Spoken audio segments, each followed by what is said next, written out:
Hi guys, I'm James Haskell. I'm joined by the wondrous chef, former Wasps cook and now Great Britain rowing team food providing maestro.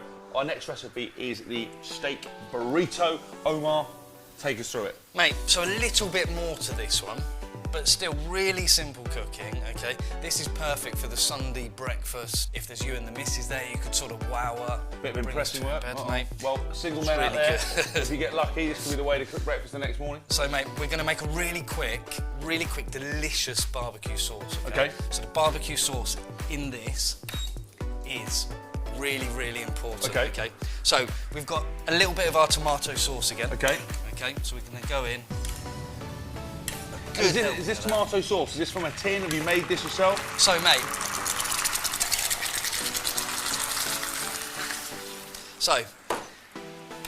to make a really quick tomato sauce, okay, we're going to get a can of chopped tomatoes for ease, okay? We're going to put it into a pan. Yeah. We're going to put a glug of olive oil, a pinch of salt, a pinch of pepper. We're going to bring it to the boil. We're going to simmer it for about 5 to 10 minutes, okay? Then you're going to puree it. Sauce done. Okay, so when you say puree, get a masher, mash it away. Well, you can either get a masher or a little stick blender. Okay. You can buy them in the supermarket for about £4 or £5. Okay. You know, blend it, stick it in a glass jar, stick it in the fridge. It's going to last you a week, and it's a sauce that you can trust. It's got no sugar, it's got no rubbish in it. It's a sauce that you've made. It is really that simple. Fine, and we obviously saw it as well on the mackerel breakfast. You already used that with the baked eggs. That absolutely. In. So versatile. If you wanted just to have some pasta with some tomato sauce, it's in the fridge. Boom. Okay. So we've got our tomato sauce going. Yeah. We're going to add a good glug of soy sauce. Okay. That's what a glug looks like in a little bit of a. Soy is really important. Okay. As a flavour, really dense in umami, which is important. Manuka honey. This stuff. Incredible for you, okay? And obviously you get different varying degrees, don't you, with the different plus signs on it? This is the plus 10, which is about the best. Right, okay. Ram-packed full of goodness, so we're going to go in, a good helping of that. Okay. See, now again, okay, if we wanted to, we could make a big batch of this tomato sauce. Okay. Stick it in a Tupperware, stick it in the freezer, boom. Okay, it will last by itself for 4 or 5 days. Okay. So we're going to bring that to the boil. We're going to add a good helping of Cajun spice. This is another key foundation ingredient you need in your house if you don't want bland food, yeah? I love this stuff. Okay. I love this stuff, as I know you do. You know, if you wanted to make like a piri-piri chicken, then that stuff. Okay, cool. Really key, really important. Some rubs and stuff like that, pre-made rubs that you get from supermarket stuff, again, can actually be a little bit unhealthy for you, so better to take it back to the raw ingredients, yeah? Yeah. Okay. Yeah, absolutely. I mean, you can look online. There's several recipes for Cajun rub. Okay. You know, I mean, if you spend a bit of money, then you're going to get something that's good. Okay. So we're just going to add a tiny bit more of the soy sauce. Okay. Okay. And we're just going to, essentially, we just want to bring this to the simmer, allow it to cook out. Smells great already. And that's the first part of our dish done, okay? So let's just turn that up a bit, bring up the heat there. So, now, essentially, all we've got to do is cook a little bit of steak, slice our avocado, scramble some eggs, mix it all together, fold it in a wrap. Okay, now you've obviously set this out beautifully because we're filming, it looks like a Saturday kitchen or something. You've obviously pre-chopped that, you've peeled your avocado, you've got your beef already cut up. So we've got some prime sirloin steak here, and all I've done is taken the fat off, sliced it into nice strips, and it's there. Our avocado, I've peeled it.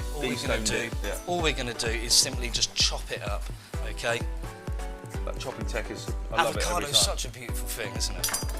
And also it's a great fat for you. Again, you know, we talked about the macronutrients. Fats are so important. Absolutely. You get avocado, nuts, certain oils as well, really key. It's incredible. Don't go overboard as well with avocado. Don't have it with every meal because again, body composition things.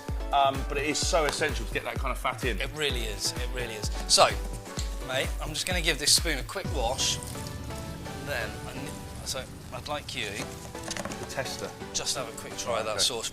Really simple. You saw how easy and simple it was. Okay. And the longer you can cook it, the stickier it's going to get, the better it's going to get. Yeah. Okay, really, really simple. So we'll take that off and we'll put that to one side for now. That's awesome, really nice. Well, kind of you've got that sweet honey taste, but a nice bit of sort of soy with a little bit of sodium in there, yeah. That earthy soy flavour, which is really important when you're making any sauces like that, a barbecue or so on, then you need a good glug of soy, okay? So, mate, next we're going to get the steak on the go, okay? So it's really important whenever you're cooking a red meat, especially steak, especially prime cuts like sirloin, okay? And never season it too early. Okay. Okay? So, essentially, if in the restaurant we're cooking steak, we take it out, we leave it to come up to room temperature, okay? It's going to cook better. If you had the fat on it, you'd want the fat to be at sort of room temperature. It's going to taste better. So, just before you're about to cook it, okay, we're going to get our pan on. You want to get your pan nice and hot. Pinch of salt. And just obviously without a massive product plug, we've obviously put my of course we have, mate. My premium coconut oil in there as well instead of using olive oil, because olive oil over a certain temperature turns into a trans fat, which is not good for you. So you need olive oil in your diet, but put it on cold, on salads, do things like that. But certainly don't cook with it. Use a different type of oil. Obviously, I much prefer my own coconut oil, which you can get from the website jameshaskell.com. And I wish you could smell this. That coconut oil is absolutely amazing. He's not paid commission to say that. So, what we're going to do is, when we're cooking steak, what we don't want to do is that. Oh. What we want to do is leave it on there, okay? We want to get it nice and hot. We want to get it nice and brown, okay? Nicely caramelised, okay? And obviously, by lifting the pan up, we're cooling the pan down. And I'm sure you've had it in the past, where you've cooked a piece of steak, and it's kind of that white colour, and it's just simply because the pan wasn't hot enough. So we want to get it nice and hot, we'll get it nicely caramelised, and then we can get on with cooking the eggs, okay? I'll never touch your pan again, sorry. Never touch my pan again. Never touch a chef's pan. So, I mean, it's also really important to never overcrowd the pan. If you put too much in there, again, you're going to cool that pan down, and you're just not going to get it nice and crispy, okay? So, let's give those a good, so you can see we've got some nice colour on there, okay? Maybe just a little longer. Smells amazing. Mate, it's that coconut oil, isn't it? Beef in coconut oil, incredible. So, a couple more seconds on that, okay? Scrambled eggs. We're going to talk about scrambled eggs really quickly, okay? Now, if you're having that romantic Sunday morning, okay? You're obsessed with romantic Sunday morning. We'll roll with it, yeah? I'm married and, you know... So you have no romantic It would never happen for me anymore. Scrambled eggs, just eggs. It's really important, just eggs. Never add anything to it. If you wanted to add some butter, fine. Never add milk, never add cream. Scrambled eggs is egg, okay? So, anyway, that special Sunday morning, what we can do, scramble our eggs. Yeah. Then if we take a little knob of butter. Okay. And essentially burn it, okay? We want to burn it in a pan until it starts to foam. Okay. And it goes nice and nutty. Okay. A tiny little splash of white wine vinegar. Yeah. Over the top of your scrambled egg. A little bit of that burnt butter. Trust me, you're getting married. Okay, so recap. So you get a pan, get the butter out, knob of butter, cook it until it browns and starts to bubble. Yeah. Put your eggs in top of it. No. So you're going to cook your scrambled egg, done. Sorry, okay, yeah. And then once you've got it on the plate, you're going to take a little splash of white wine vinegar over the top of the eggs. Yeah. Or cider vinegar. Okay. Okay. And then a little bit of that burnt butter we just talked about. So just into a pan, let it come up, it will start to bubble and foam. Yeah. Okay, spoon a little bit of that over the top. Scrambled eggs like you've never had before, okay? You've heard it here first. Okay, so our steak's nicely cooked. You can see we've got some nice caramelised pieces on there. Yeah. Okay, and we're just going to leave that to one side for 30 seconds, okay? Now. I'm glad to see you haven't got the burnt butter out now. I haven't got the burnt butter. So, mate, we've cooked our steak, we've sliced our avocado, we're going to quickly sort out our eggs, okay? So simply, like I said, literally just eggs for scrambled egg, okay? If you wanted to add a knob of butter, then a knob of butter, okay? Again, butter, good fat, it's been demonised all the time. You know, eating it's not a problem. Obviously, everything in moderation is good for you, but you do need fats, and butter is one of them. So again, pinch of salt saves everything. A little bit of pepper, okay? What do they say about a pinch of pepper? Not a lot, really. Not a lot. I actually generally don't cook with a lot of pepper. Okay. I never salt and pepper anything, but after a pinch of salt today, I'm definitely going to take it on board. Salt is absolutely key. Okay. It is the difference between good and bad food. And actually, one thing as well, you might have seen the paper all about salt, people having too much salt. If you're in control of your diet and you're putting stuff in, you know what's going. If you buy ready meals and you buy sandwiches from shops and other food types, they are rammed to the rafters with salt. So it's better to cook things from fresh. It's actually probably cheaper in the long run, and also you've got the health benefits of not poisoning yourself with too much sodium. And I would also say, find a good sea salt, okay? Sea salt is really key. If you can, and without endorsing a product, then I would always go for Maldon sea salt, okay? It comes from Essex, it literally comes from the sea. There's no anti-caking agent, there's no additives. It is as natural as it can. What about Himalayan pink salt? I've heard that's the daddy of all salt. It's okay. Or you can get the Jurassic salt, which comes with tar and so on. Even better. Jurassic salt? 600 million year old salt, mate. You know. But Maldon sea salt for everyday purposes will do just fine. So, as you can see, our scrambled eggs are coming together. It is really key when they start to come together that we're just really gentle with them, okay? If you cook them too much, then they're going to be like rubber, and that's not what we want, okay? So, for me, as you can see, that's just about right for me, okay? Nice and creamy, So, what we're going to do is put those down. Now we're just going to add a pinch of fresh coriander. Okay.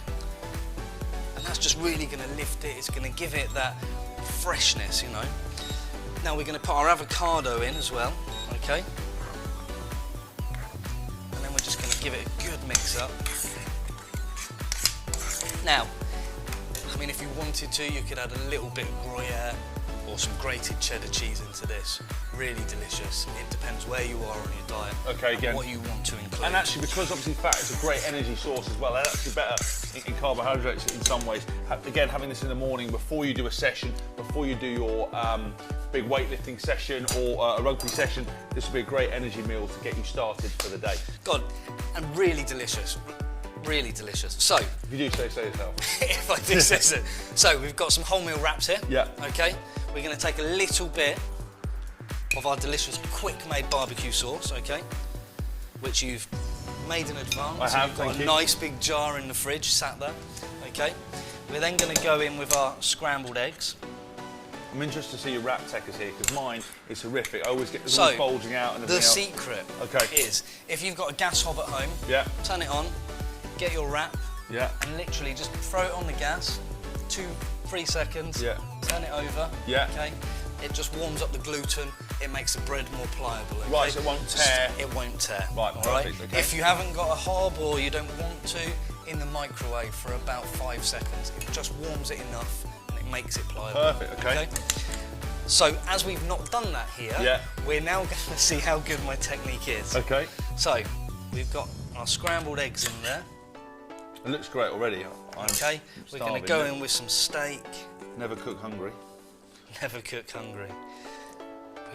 In with a bit of steak, we're going to go a little bit more of the barbecue sauce. Okay. And again, I mean, if you've got your barbecue sauce in the fridge, this is a 2-minute job. Okay. Now, what you could also do is make these up the night before. Okay. I'm not saying it's going to be as good, but you could make them up the night before and have them cold. You know, if you wanted to grate some hard-boiled eggs instead of the scrambled egg, perfect. You know, you can have it on the go in the morning. Okay. So essentially, you're saying, so instead of heating it up, you've got to do it. You boiled the eggs the night before. Literally, you chop them over the thing, add the avocado because you're not really cooking it. Absolutely. The coriander. You've got that in the jar in the fridge. The wrap, heat up in the microwave, 2 minutes. You've got a cold meal. Okay, fine. It's that easy, okay? I mean, that's one key point actually about everything we're doing here. It's about finding stuff that works for you. We're giving you principles, we're giving you guides, but essentially, as Omar was talking about, there's loads of different variations, play around with it. You don't have to be rigid, you can experiment. Sometimes it goes horribly wrong, but most of the time it will go pretty right. I've had more disasters than most, mate. Mate, haven't we all? I'm banned from 5 kitchens. Mate, there it is. It's really that simple. So get your noshes into that. So there you have it, our steak, avocado and scrambled egg burrito. Mate, get stuck in. I'm all over it here. It's probably a little messy, but it's going to taste great. Oh my God. Champion. Rig City! Mate, that's unbelievable. That's unbelievable. Do you know what? I'm sick of my breakfast at the moment. I'm going to start cooking them. So quick, so simple, so easy, mate. That's so key. But the key is that barbecue sauce. Really, really quick, really simple. Make it in bulk, stick it in the fridge. Perfect. Okay, there you guys have it. It was our steak and egg burrito. Fantastic dish. Stay tuned for lots more. If you want to find out more from Omar, go to his website, eatfreshfeelfresh.co.uk. That's the one, mate. Or follow us on social media at James Haskell, or go to YouTube. We've got more videos at James Haskell. See you soon.